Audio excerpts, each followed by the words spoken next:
Hello everyone. आज ये video मैं आस्था मोदानी के साथ शूट कर रहा हूँ। इन्होंने CS एग्जीक्यूटिव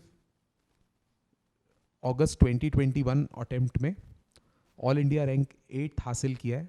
ये हमारे एक्सेल एजुकेशन इंस्टीट्यूट की ही स्टूडेंट है।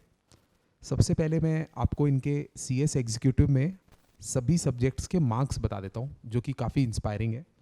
इनका टोटल है 494 आउट ऑफ 800 और सबसे ज़्यादा मार्क्स इन्होंने स्कोर किए हैं कॉरपोरेट एंड मैनेजमेंट अकाउंटिंग में 84, financial management and strategic management में 8080, टैक्सेशन में 74। इसके अलावा कंपनी लॉ में 66, सेटिंग अप ऑफ बिजनेस में 65 और JIGL में 60। ग्रुप 1 के सभी सब्जेक्ट्स में ये एग्जेम्प्ट है। और इसके अलावा सिक्योरिटी लॉज में 58, इकोनॉमिक एंड कमर्शियल लॉज में 57। तो बहुत अच्छे परफॉर्मेंस है आस्था आपका।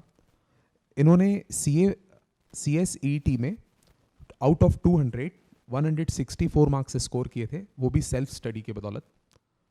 और इनकी स्कूलिंग रायपुर में हॉली क्रॉस कापा स्कूल से हुई है।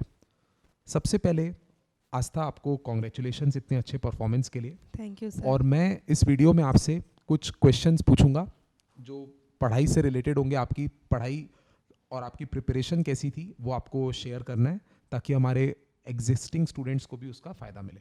yes. तो शुरू करते हैं। एग्ज़ाम को क्लियर करने के 3 स्टेजेस होते हैं।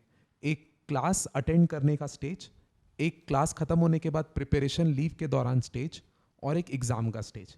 तो सबसे पहले जो स्टूडेंट्स अभी क्लास ले रहे हैं, चाहे एक ग्रुप की चाहे दोनों ग्रुप की, उनको क्लास अटेंड करने के समय किन बातों का ध्यान देना चाहिए? यस सर, क्लासेस लेते टाइम पहले तो सबसे पहले बहुत कंसंट्रेशन के साथ सारी क्लासेस देखनी चाहिए। यू मीन रेगुलर आना चाहिए क्लास? यस सर, कभी भी अच्छा, मिस नहीं एक बात मैं इंटरप्ट कर रहा हूँ। इन्होंने face to face classes attend नहीं करके एक्सेल की वर्चुअल क्लासेस को अटेंड करके ऑल इंडिया रैंक 8 हासिल किया। इससे पहले हमारी कोचिंग में AIR 5 और AIR 8 आ चुके हैं, बट वो सारे फेस टू फेस क्लास के स्टूडेंट्स थे। आस्था फर्स्ट ऐसी स्टूडेंट है जो वर्चुअल क्लास, रिकॉर्डेड क्लासेस देख के एक्सेल की ऑल इंडिया रैंक हासिल की है। तो उन बच्चों के लिए डिसिप्लिन बताइए। यस सर, जैसे वर्चुअल क्लासेस में अपने ही ऊपर रहता है कि कब क्लासेस देखनी है, क्योंकि रिकॉर्डेड आ जाती है। तो वो चीज़ में अपन को डिसिप्लिन बनानी चाहिए कि हाँ, इस टाइम पे ये क्लास कंप्लीट करनी ही है। क्योंकि फ़ेस टू फेस में तो वी हैव टाइम कि हाँ 7 to 12 क्लासेस है, तो वहाँ जाके देखना ही पड़ेगा। बट घर में कंफर्ट लेवल आ जाता है। हाँ। बट उस चीज़ को नहीं मिसयूज़ नहीं करना है नहीं उसका। करना चाहिए सर। और अपना एक टाइम शेड्यूल बनाना चाहिए हर डे का कि इस कब क्लास कंप्लीट करनी है, कौन से सब्जेक्ट की कब देखनी है, और रेगुलरली क्लास जो भी आती है उसको कंप्लीट करना चाहिए। कोई भी बैकलॉग नहीं रखना चाहिए। और वीकली टेस्ट जो होते हैं? यस सर, और वीकली टेस्ट हमेशा ही देना चाहिए। वो बहुत काम आता है, क्योंकि जितनी हम वीक में क्लास देखें, अगर उसका टेस्ट हो रहा है तो आगे जाके एकदम बर्डन फील नहीं होता कि बहुत ज़्यादा कोर्स है, क्योंकि थोड़ा थोड़ा हम पढ़ ही लेते हैं हर वीक। तो उसको सिंसियरली अटेंड करना चाहिए और अपने मार्क्स भी असेस कर लेना चाहिए फ्रॉम द फर्स्ट स्टेज ही कि हम कहाँ स्टैंड कर रहे हैं। यानी सारी क्लासेस टाइम से जब जब अपलोड हो रही है देख लीजिए, और जो कोचिंग वाले टेस्ट रख रहे हैं वीकली उसको अपीयर कीजिए। Yes sir. राइट। और क्लासेस खत्म होने के बाद जब PL शुरू होता है, तब टाइम को कैसे मैनेज करना चाहिए? तो जैसे ही क्लासेस अपनी ख़त्म हो गई और कोर्स एक बार पूरा कंप्लीट होता है, तो एक टाइम टेबल बना लेना चाहिए कि हाँ, एक वीक में मेरे को कितना प्लान करके पढ़ना है। बहुत बड़ा टाइम अपना वो मत बनाओ टाइम टेबल कि हाँ इस मंथ में मेरे को कितना करना है। 4 to 5 डेज़ का कि हाँ मेरे को इस चैप्टर के इस सब्जेक्ट के इतने चैप्टर्स कंप्लीट करने हैं, और उसको करके ही मेरे हिसाब से तो रात में सोना ही चाहिए कंप्लीट करके अपना कोर्स। तो PL के टाइम पे एक दिन में कितने घंटे पढ़ते थे आप, या कितने घंटे पढ़ना चाहिए बच्चों को? सर वैसे तो पूरे दिन ही पढ़ाई ही चलती थी, बट बीच में लाइक 7 to 8 आवर्स तो पढ़ना ही चाहिए। Yes. रात में तुम अगर ज़्यादा उतनी हिम्मत नहीं रहती है, तो या तो क्वेश्चन पेपर बना लो या तो प्रैक्टिकल सॉल्व कर लो। Very correct. मतलब ऐसे आवर्स में पुट करना मुश्किल है, यस पर जब भी मतलब जागे तो पढ़ाई करो, अननेसेसरी टाइम वेस्ट नहीं करना है, जो चीज़ें जरूरी है वो कीजिए, पर बाकी टाइम पे पढ़ाई कीजिए। पढ़ाई कीजिए, और मतलब टारगेट काम को लेना चाहिए, घंटे देख के घड़ी देख के नहीं पढ़ना नहीं पढ़ना चाहिए, चाहिए। yes that sir, you mean to say. Yes sir.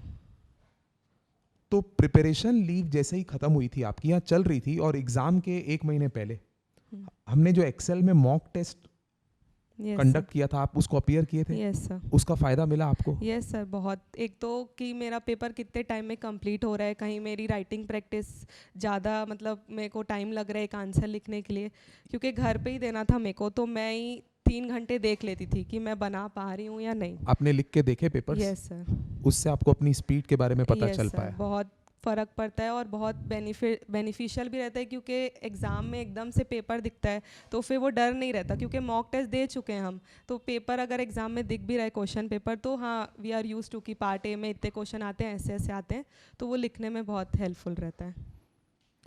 और मैडम, जब पढ़ाई करने के समय कोई चीज़ें नहीं समझ में आती थी, डाउट्स वगैरह होते थे आपको, तब आप कैसे उसको हैंडल करते थे? सर मैं हमको मतलब सर का नंबर टेलीग्राम के थ्रू हम डाउट्स पूछ सकते थे, व्हाट्सएप के थ्रू हर सर से पूछ सकते हैं डाउट, तो मैं इमीडिएटली कोई भी डाउट आता था तो टेलीग्राम में सर को पोस्ट कर देती थी, तो सर यूज टू रिप्लाई। हमारी तरफ से रिप्लाई आया ना आपको? Yes sir. ऑलराइट।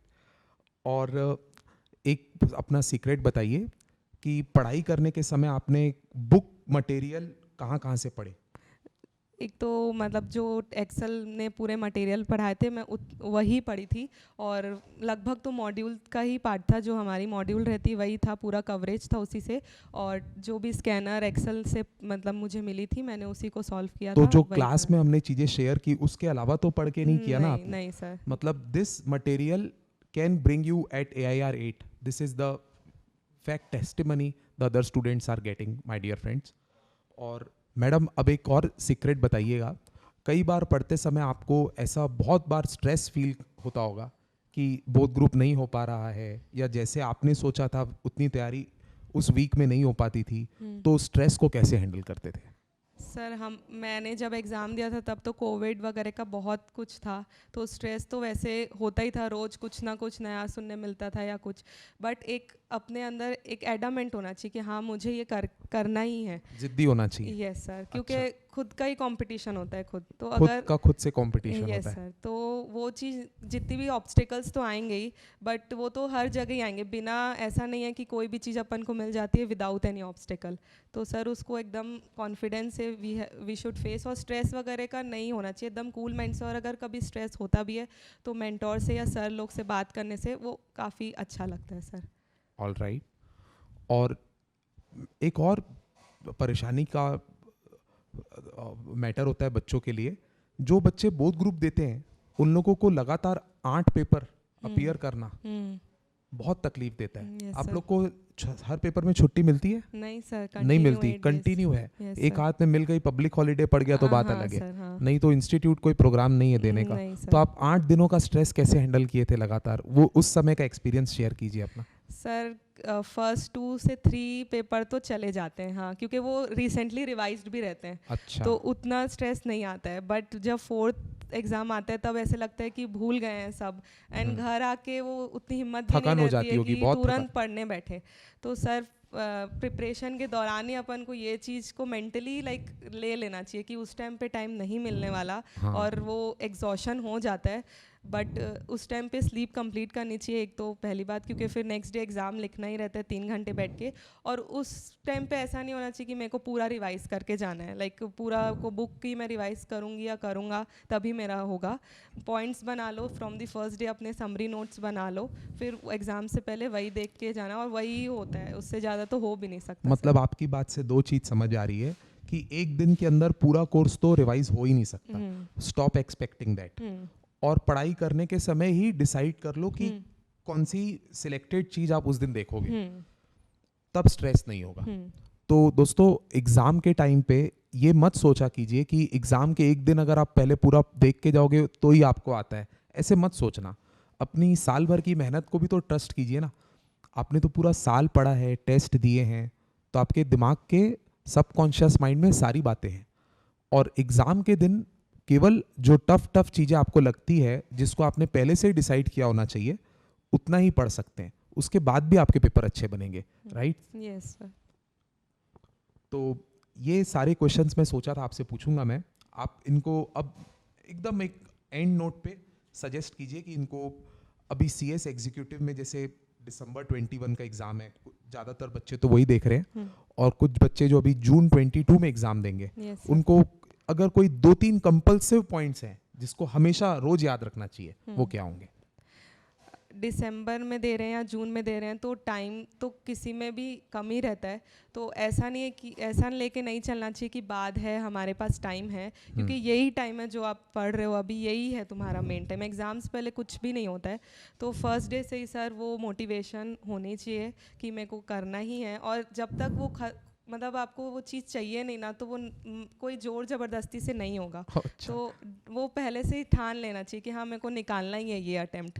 ऐसा ऑप्शन नहीं होना चाहिए कि ऑप्ट आउट कर लेंगे, नहीं होगा, तो वो चीज़ का ऑप्शन ही नहीं है, ऐसा सोच के चलना चाहिए ये देना ही है और यही लास्ट अटेम्प्ट है हमारा, इस बार निकालना ही है। तो उस वे से अगर आप पढ़ेंगे तो आराम से निकल जाएगा। एक चीज़ मैं अपने स्टूडेंट्स को क्लास में बोलता हूँ, वही शेयर करके वीडियो को एंड करूँगा, कि क्लास डेली आना चाहिए, और टेस्ट जो वीकली होते हैं उसको जरूर अपीयर करना चाहिए, और जो हम होमवर्क्स देते हैं क्लास के बीच में उसको अपीयर करने से सारी चीज़ें हो जाती है। और एग्ज़ाम के पहले अगर मॉक टेस्ट दे देंगे ना, तो 10-15 नंबर आपके ज़्यादा ही आएंगे जितने वैसे आते हैं उसके बगैर।